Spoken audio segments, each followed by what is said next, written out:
O padre Patrick Fernandes esteve recentemente em Teresina cumprindo a agenda e nossa equipe conversou com o sacerdote sobre a sua missão de evangelizar através das redes sociais, utilizando do humor e da fé. Vamos conferir. Certamente você já deve ter se deparado com as respostas divertidas do padre Patrick Fernandes nas redes sociais. Mas o que talvez você não saiba é que, além de divertir os seguidores, ele também utiliza as redes sociais para a evangelização. Durante a sua visita a Teresina, nós tivemos a oportunidade de conversar com o padre Patrick sobre a sua missão de utilizar o humor e a fé a serviço do Reino de Deus.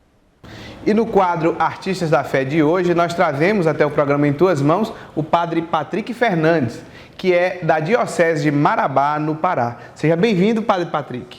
Obrigado, que alegria estar aqui nessas terras, no Piauí, participando desse momento com vocês. E um beijo no coração aí de quem está nos assistindo agora. Padre Patrick, o senhor tem um apostolado muito forte e bonito nas redes sociais. Quando tudo isso começou? Quando o senhor se sentiu inspirado a viver a sua vocação também a partir desses meios? Então, eu sempre fui muito atrasado para as redes sociais. Era tipo assim, o Instagram estava entrando no lugar do Facebook, eu ainda estava no Facebook, então sempre fui muito atrasado em relação a isso.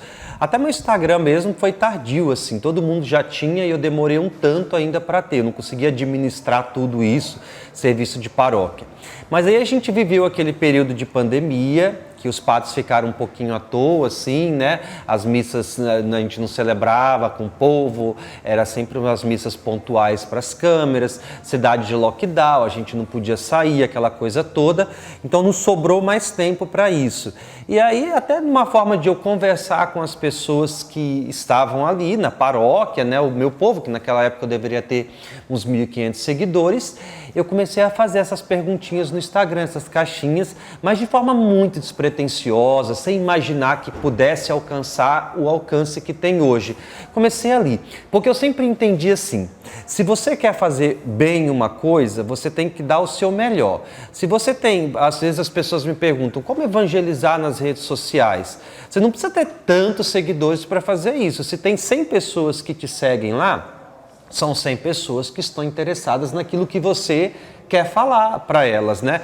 É certo que dessas 100, tem uns 30 que é seus familiares, que segue quase como uma obrigação, tem uns 5 que não gosta de você, que está só ligado naquilo que você está postando mesmo, mas vai sobrar um público lá que gosta daquilo que você está fazendo. E se você faz isso com o amor que você faz quando você tem muitos, por exemplo, se você dedica muito isso, eu acho que sai uma coisa orgânica, bonita. E eu sempre fui assim, eu fazia da melhor forma possível, quando eu tinha 1.000 seguidores no Instagram, como eu faço hoje em dia também. E eu acho que as redes sociais é uma ferramenta assim, indispensável para a gente evangelizar nos dias de hoje.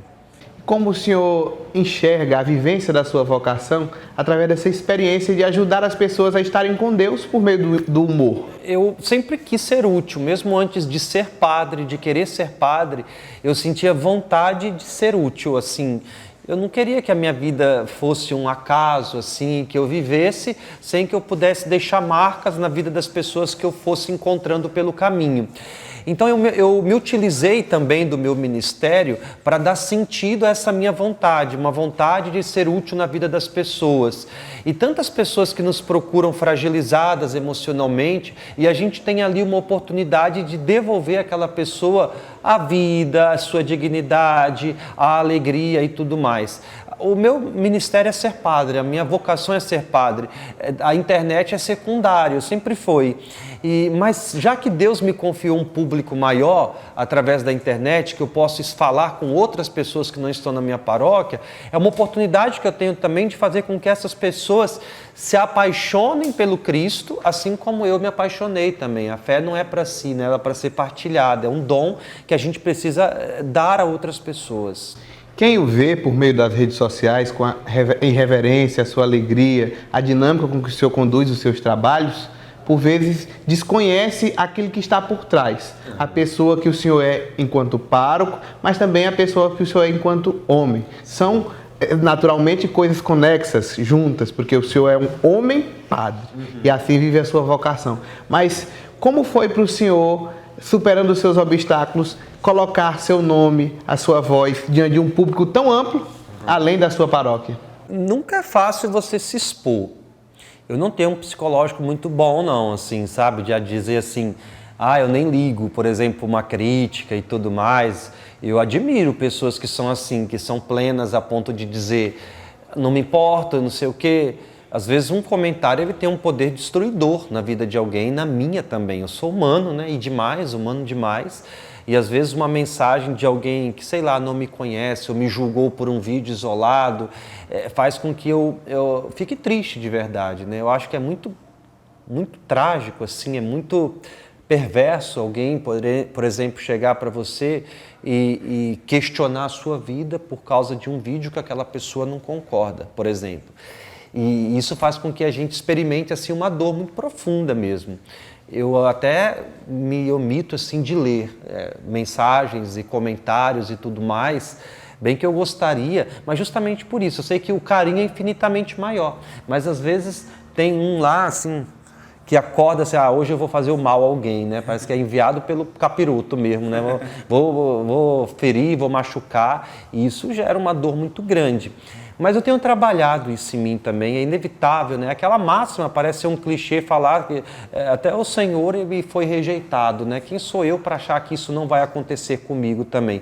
Inclusive, eu tenho certeza que se o Cristo tivesse vindo nos dias de hoje, ele passaria as mesmas coisas. Ele seria questionado, ele seria julgado também, porque as pessoas são assim desde que o mundo é mundo. Tem pessoas que são tão pesadas que elas não se contentam com a felicidade dos outros. E a gente tem uma missão neste mundo, que é trazer leveza, que é trazer docilidade, que é fazer com que as pessoas experimentem um pouco a suavidade de crer. Transmitir o amor de Cristo, que é a missão de todo cristão, como o senhor disse, é sempre um desafio.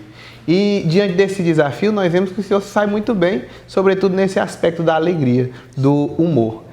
Na questão das caixinhas de pergunta, que foi o que deu início, como o senhor colocou, a sua atuação no Instagram. De onde vem tanta criatividade nas respostas? Do próprio povo, né? Porque ninguém procura padre para contar coisa boa, assim, né? Sei lá, padre, eu vim aqui para aumentar meu dízimo. Eu vim aqui porque eu fui promovido. Geralmente as pessoas que procuram os padres é para contar pecado, para contar problema, para contar dor, sofrimento.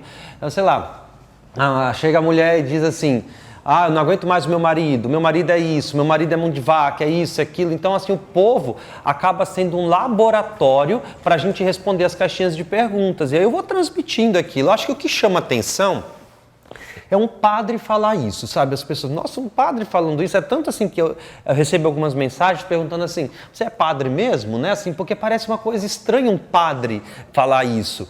E eu acho que isso que quebra um pouco os paradigmas também, né?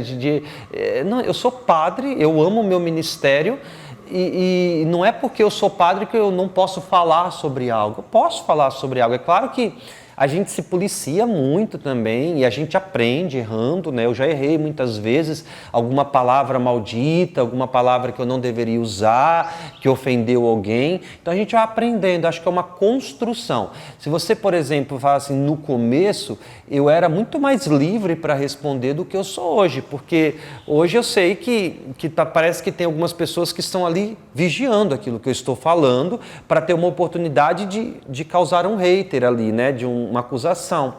Eu lembro uma vez, tinha um jornalista que eu não sei assim, não sei qual era o que ele tinha comigo, mas tudo que eu fazia ele acompanhava, assim, pegava frases tiradas de um contexto e postava. Eu lembro que uma vez eu estava fazendo uma apresentação numa cidade e eu usei uma palavra. Hoje eu entendo que a palavra não foi correta de ser usada ali, eu aprendi com aquela situação, né? Uma palavra capacitista. E aí ele pegou essa frase e fez um texto horrível, assim, me acusando daquilo, sabe? De uma ignorância minha, eu não sabia que aquilo poderia ofender alguém. Só que a gente aprende. Eu acho que quem se submete a isso, quem se expõe aos meios sociais, precisa estar aberto para aprender. Você não vai acertar sempre. Então eu reconheço que muitas vezes eu errei. E não tenho problema nenhum de dizer isso, né? Muito bem, padre. E do seu lugar de fala enquanto presbítero, vivendo essa vocação nos dias de hoje que nos desafiam constantemente, sobretudo no sentido de se reinventar no serviço, na atuação, servindo a uma instituição tão antiga, mas que ao mesmo tempo tem uma missão tão atual. Qual mensagem o senhor gostaria de deixar para os padres, seus irmãos, que hoje, como o senhor, se encontram diante desse desafio? Então, eu vejo que os padres, eles estão hoje percebendo assim que a gente precisa falar com as pessoas deste tempo. E isso vale para todo mundo. Se é catequista na sua igreja, foi esse o tempo que você ia chegar na sala de catequese para suas crianças e você ia dizer o seguinte: Deus é um Espírito perfeitíssimo, enfim. Isso não cabe mais. Deus é um Espírito perfeitíssimo? Ele é, com certeza. Só que foi-se o tempo que as pessoas acreditavam piamente naquilo que o padre, o catequista falava. Então, você precisa falar com as pessoas deste tempo, da maneira deste tempo. Se você fica num discurso antigo, ultrapassado, ou num discurso muito condenatório, de você... É tipo assim, você atrai as pessoas pelo medo. Você tem que vir para a missa, porque se você faltar à missa de domingo é pecado mortal. Entende? É um discurso que você está... Você tem que ir para a missa porque é pecado mortal você faltar à missa. Se você muda o discurso para você precisa vir para a missa porque é graça vir para a missa, porque é bênção, porque a gente se encontra com o Cristo. Então, você não vai apresentar o Cristo através do medo, que você vai impor medo no coração de alguém e dizer, não, eu tenho que ir para a missa, porque senão estou pecando mortalmente. Não, eu tenho que ir para a missa porque é dom, porque é graça vir para a missa. E eu percebo que os irmãos, os padres, os seminaristas, eles estão atentos a isso, né? É claro que é uma mentalidade que vai demorar para ser mudada, não é uma coisa nova, só que existe muitos, assim, que já estão também se utilizando dos meios, né? Eu vejo muito padre até respondendo caixinha de pergunta também, né? Falando com as pessoas através da internet, e eu acho que é uma tendência isso, os padres, a igreja falar com o povo deste tempo, que cada vez mais busca Deus. Eu acho que as pessoas hoje elas estão interessadas naquilo que os padres têm para falar, por isso que a gente tem que estar atualizado, estudando sempre, para não ser uma homilia pobre, né? Porque às vezes falta conteúdo, falta um pouco de sabedoria ali também, e para que a gente tenha competência para falar com as pessoas. Padre Patrick, já chegando ao final, então, da nossa conversa, eu queria que o senhor utilizasse o espaço para conversar diretamente com aquele que nos acompanha. O senhor que faz a experiência do Deus da alegria, esse Deus que nós chamamos há tanto tempo de Deus da misericórdia, Deus da caridade. Como o povo de Deus, aqueles que estão em casa, no seu dia a dia, na sua rotina, podem, através da experiência da alegria, servir a Cristo e aos irmãos? Então, a alegria é um dom. A felicidade que vem de Deus é um dom que é transmitido. E quando eu falo que eu sou uma pessoa feliz, não significa que eu não tenha problemas, que eu não tenha cruzes. Eu acho que nisso consiste o diferencial do cristão. Você mesmo passando pelas provas da vida, você ter a alegria de que Deus tem o melhor para a sua vida. Então, ser cristão e um cristão feliz, porque um cristão para atrair outros, ele precisa ser feliz. Se você transmite a sua fé de forma triste, você não vai conseguir agregar, você não vai conseguir atrair outras pessoas. Se um padre ele não tem um zelo e uma felicidade por aquilo que ele faz, ele não vai conseguir mostrar um rosto alegre de Deus também. Então, ser cristão é exatamente isso, o diferencial neste mundo, é trazer leveza para este mundo, que todos nós batizados, só temos essa missão, de transformar esse mundo pesado e escuro que a gente está vivendo, né? Na certeza de que os planos de Deus, as surpresas de Deus estão preparados para todos aqueles que creem. Então, que Deus abençoe muito sua vida, que você possa sentir esse dom da alegria invadindo seu coração, que vai te trazer paz, principalmente para os momentos que você precisar. Obrigado, Padre Patrick, pela sua disponibilidade. Que o Senhor abençoe sempre mais a sua vida. Amém. Obrigado, gente.